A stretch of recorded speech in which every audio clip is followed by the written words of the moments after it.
Hey there, I have been asked to record this video and explain what is SPF, DKIM, and Dmarc and why they are very important to you and your email marketing.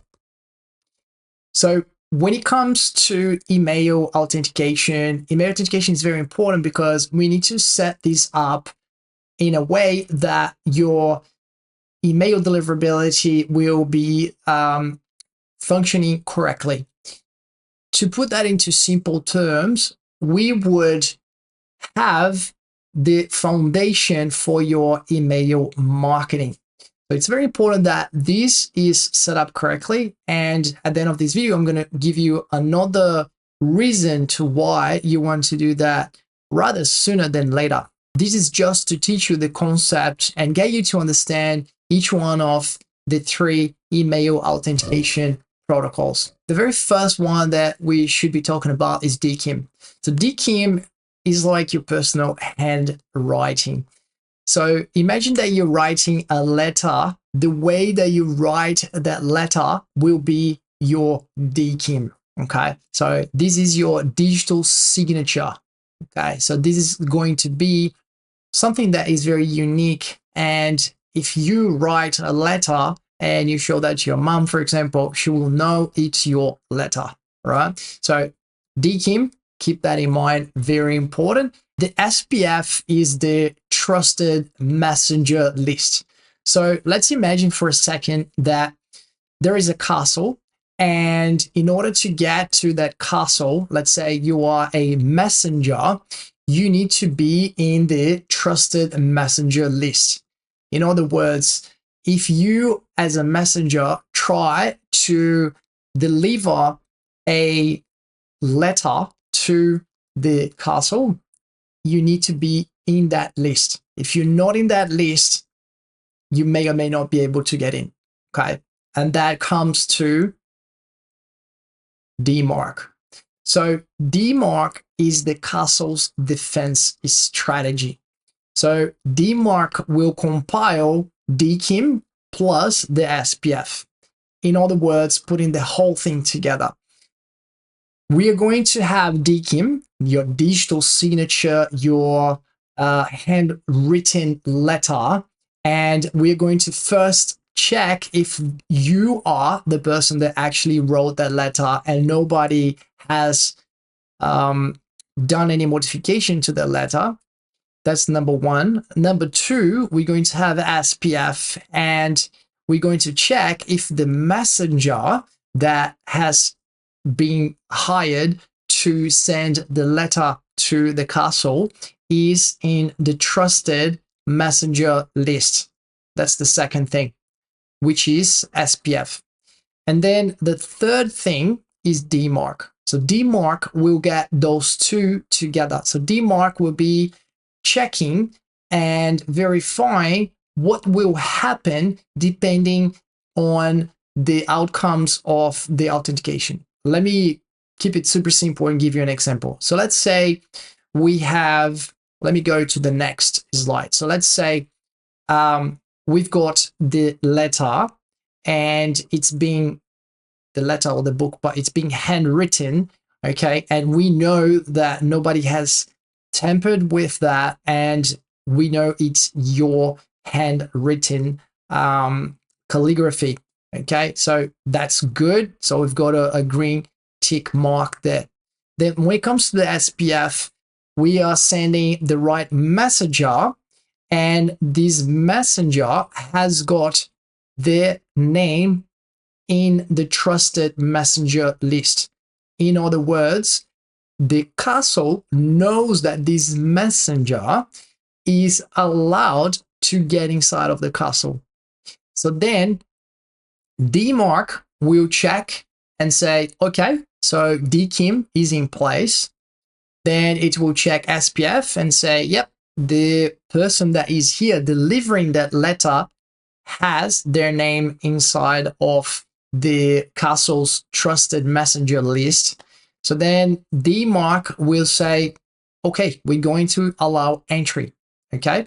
So if one of those two were not set up correctly, let's say the messenger that went to the castle didn't actually have their name inside of the trusted messenger list, well, Dmarc would pick on that and say, I'm going to deny entry. You're not allowed to enter the castle to deliver the message.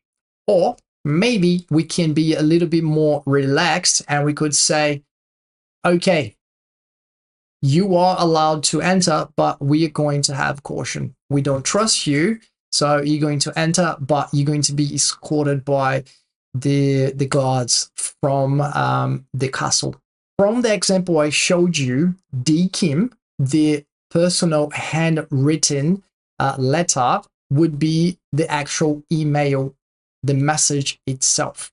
So once you send the email and you've got DKIM set up correctly, guess what? If anybody either opens the email before they arrive, or if anybody tries to change that email, DKIM will be in place and we're going to know if the email arrives with a different authentication certificate and so on.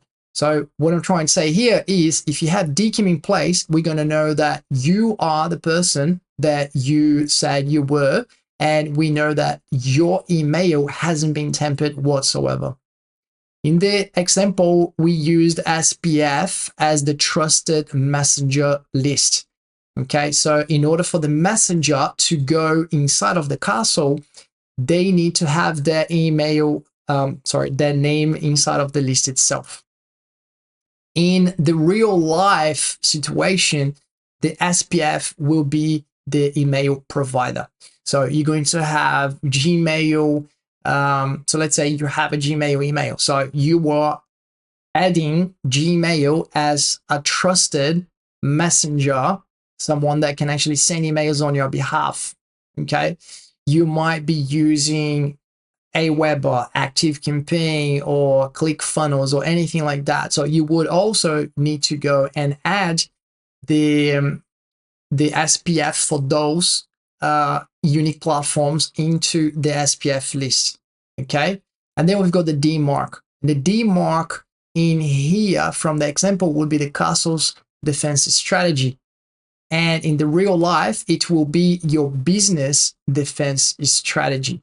So it's very important that you have all three in place, okay? And in here, you can clearly see that we've got Dmarc as the base of the triangle, and then we've got the SPF and DKIM. So together, these three sides form a robust structure that will prevent cyber attack. So let me tell you a story real quick. We had someone that came to talk to us and they've been hacked.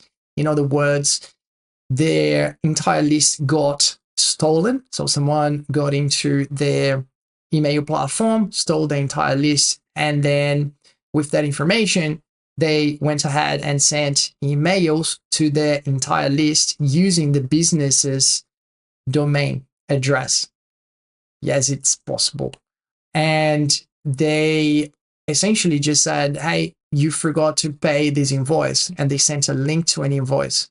And people, due to the relationship they had with the business, they went ahead and paid. They're like, oh my God, I can't remember this, but it's fine. I'm going to go and pay. And they paid. And then comes next month, they like, the people that paid the invoices, they went back to the business and they said, hey, I paid this invoice, but I wasn't owing you anything. Like, what's going on? And that's when they realized they got hacked. The good news is if you have DKIM, SPF, and Dmarc in place, this will never happen to you because no one other than you will be able to send emails on your behalf. Okay. So that's why you also, that's another reason why you also need to implement DKIM and Dmarc and SPF.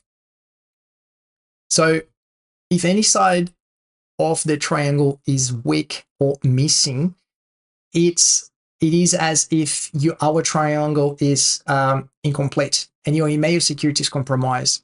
With all three in place, you have a strong protective barrier against email phishing and spoofing attempts. The last reason that I'm going to give you is that Google and Yahoo are pushing for Dmarc, forcing companies to catch up. In other words, from 2024, you must have SPF, DKIM, and Dmarc in place in order for you to be able to send emails and have those emails received and sent to the inbox itself. About 85% of all emails received by Gmail, Yahoo, and so on, they are considered spam. So this is a big number.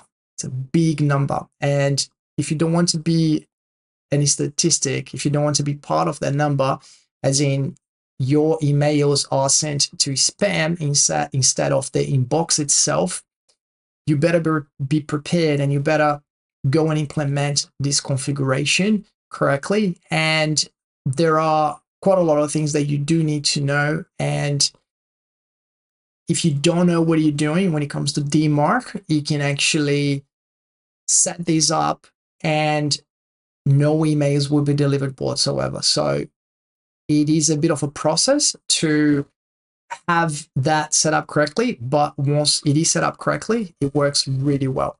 Cool.